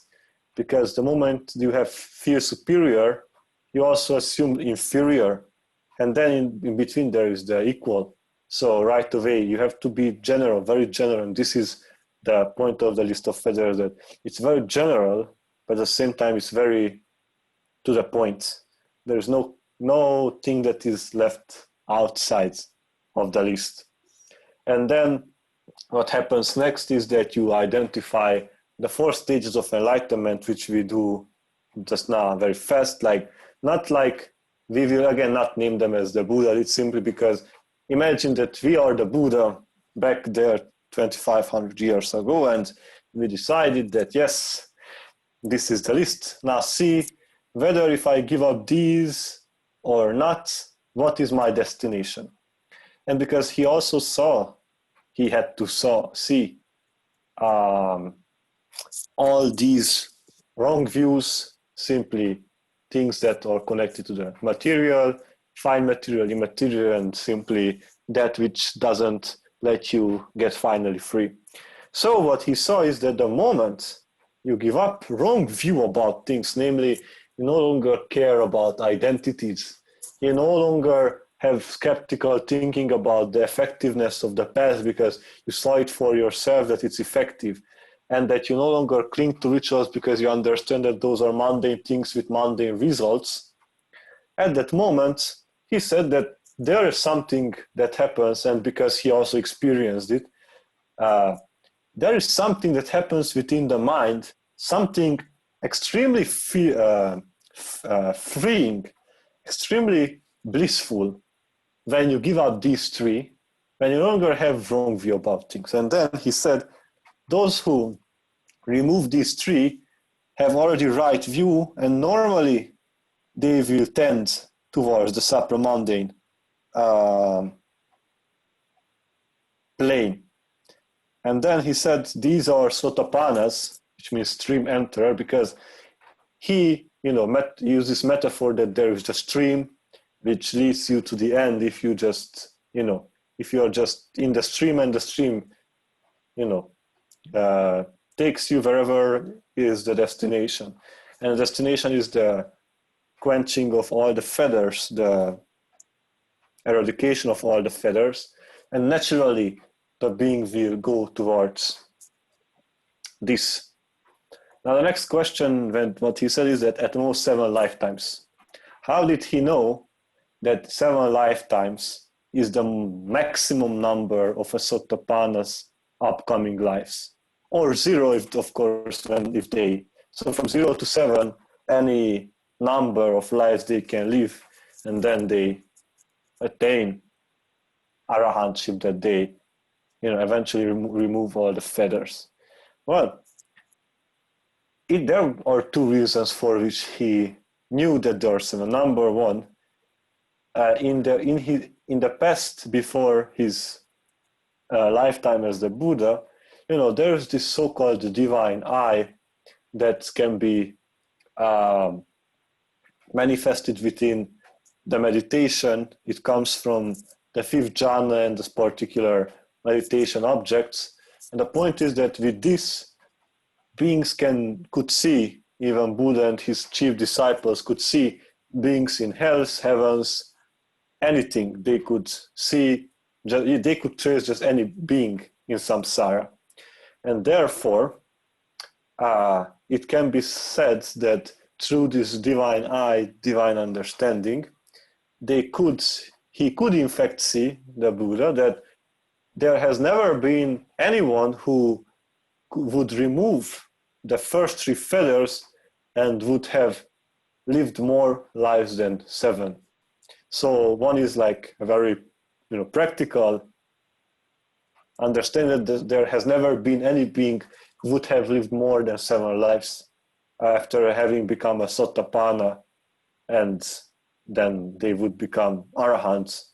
There has never been any that would have lived more than 7. This is one reason. The other reason is more analytical. That is to say, to see before oneself how the removal of the first 3 feathers naturally weaken. But because the fact is that the moment you give up a feather, it weakens all other feathers, because the moment you no longer have identity, you're less attached to sensual desires. It's naturally so. And it happens when you give up sensual desires, you have less restlessness within you, because especially that restlessness connected to sensual desires is gone.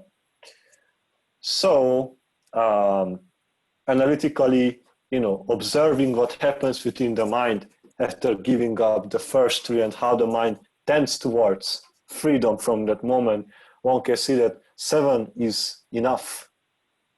7th will be the enough. If not the 6th, then the 7th surely will be enough to put an end to all suffering. This is how he could see it.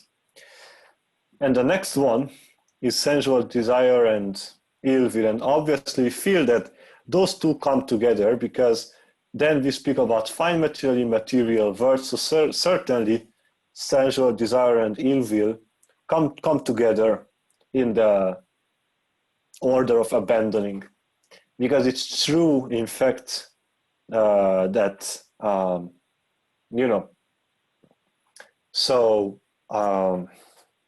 he saw that there is sensual desire and ill will, and he also saw that both sensual desire and ill will have gross manifestations and subtle manifestations. Now, gross manifestation of sensual desire might be, for example, when a being rapes another being. That is violation. That is a certain gross form of sensual desire. Or when cannot stop eating so much that they end up in the hospital. Or that they are so angry that they beat up somebody to death. These are very gross manifestations. They are less grosser but not subtle, such as, for example, one who weakens them gradually, like the grosser ways are eliminated, or called once returner. In fact, the once returner is in middle way between it's like a type of Sottapana who has already removed the gross forms of sensual desire and ill will. And then he saw that if you remove these, and you have very subtle hatred and sensual desire, very subtle hatred, simply being irritated, simply being having slight inner rage. That is subtle hatred. Subtle sensual desire, simply in fact, the Buddha said they have a latent tendency towards sensual desire and hatred. This is what it means, that they don't manifest them in the outside, but within their mind there's still a desire. For example, they normally say that a once returner might still enjoy to get married and have sexual intercourse and to have a bit more anger within them, latent, of course, but rather they enjoy it. It is just that they don't eradicate it. That is what it means. So they might still enjoy it. They still have the latent tendency to do so. They say that they have at most one more life in the sensual plane. So it means that they might get incarnated in a higher world and then return to the human. But if they not get liberated, if they don't get liberated in the higher world when they reincarnate there, then they return here, and here they will attain arahanthood, because that will be enough. Now, if somebody gives up sensual desire and ill will completely, so there's not even a latent tendency to do these things, Buddha saw that that being is no longer capable to return to the sensual plane, because there are no lynches, there are no fetters that would lynch him back, trace him back to sensuality. Therefore, he called him a non-returner, because never again will that being experience this world. And then he saw that this being is very particular, because it has very particular feathers left in a particular order. And he saw that this being cannot go just anywhere because of this particular attainment of non-returning. And he saw that in the fifth jhana worlds, which is the highest fine material jhana, there is a word through experience he could see this, which includes only these beings that have eradicated the first five fetters, and that they go there, and there is where they attain final liberation. Why do they not go anywhere else? Is because by the tendency of the mind to get to fine material worlds, and in material worlds, they in fact get to fifth jhana, particular fifth jhana world, which is only for non-returners, because there they can in fact, with other non-returners, because they're so elevated, with other non-returners, they can in fact give up the rest of the feathers. Now, and I say that when a non-returner gives up all the five feathers, they become arahants. Now, of course, it has to be understood that even a Sotapanna in the same life can become once returner, non-returner, and arahant eventually. So it's very much possible, and this is, the best, because there's not even any more fermentation in any other plane of existence. Now the question might arise. You said that there are two stages of enlightenment, that of Sotapanna, which is three-mentor and once returner, in the first five feathers, but you say that there's no in-between between a non-returner and an arahant. Because I said that there is, the non-returner gives up all feathers and then they become arahants. There's not that they give up certain ones and then they go. And that is because they are higher feathers. It means that if you look upon sensual desire, even a fool can say that they have sensual desire. But to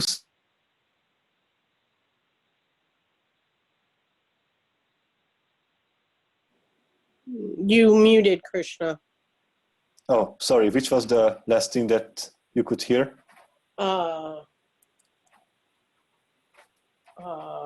You just went, one, I don't know, it left me. Sorry. Okay, so what you meant, he said is that there is no in-between between Yes. the non-returner and arahant. And why is it so? Well, because the higher feathers, the last five, are very subtle. those are very subtle manifestations. Here you had gross and subtle, but here you only have subtle manifestations, and therefore you either leave them all or you don't leave them.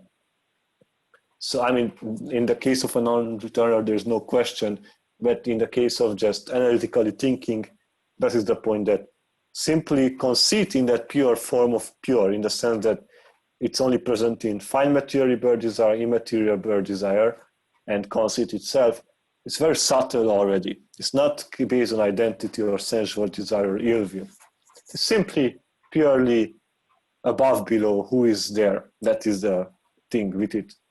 And because it is the subtleness of the higher feathers, in fact, it's the path, the supramountain path consciousness, which eradicates all the defilements. So, in fact, what happens is that analytically we say that they give up one by one. But in fact, what we can say is that non-returner enters the insight knowledges and at last puts an end to fermentation by entering the new path of the Arahant.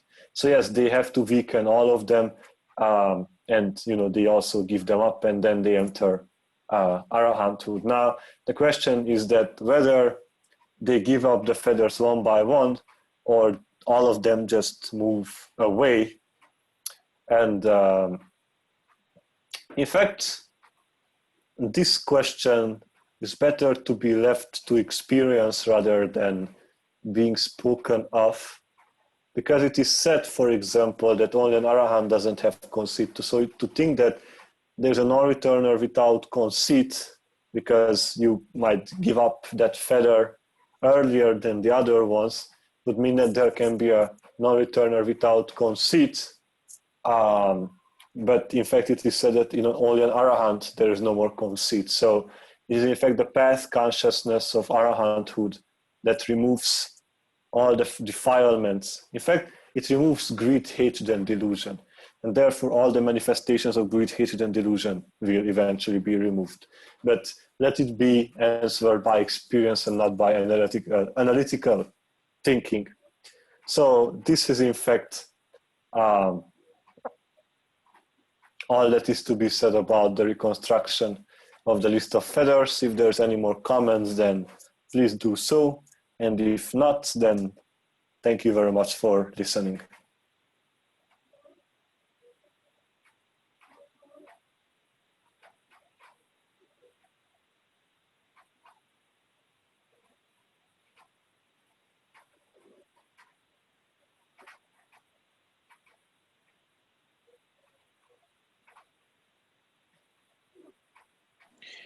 It was a lot of fun doing that. Thank you. Thank you all for your participation, and thank you, Krishna, for doing this with us. It was a lot of fun. Thank you very much.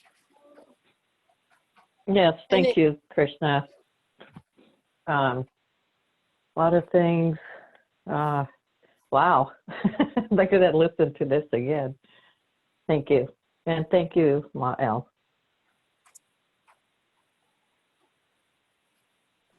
Thank you so much, all. We really enjoyed the participation and the interactivity of this talk.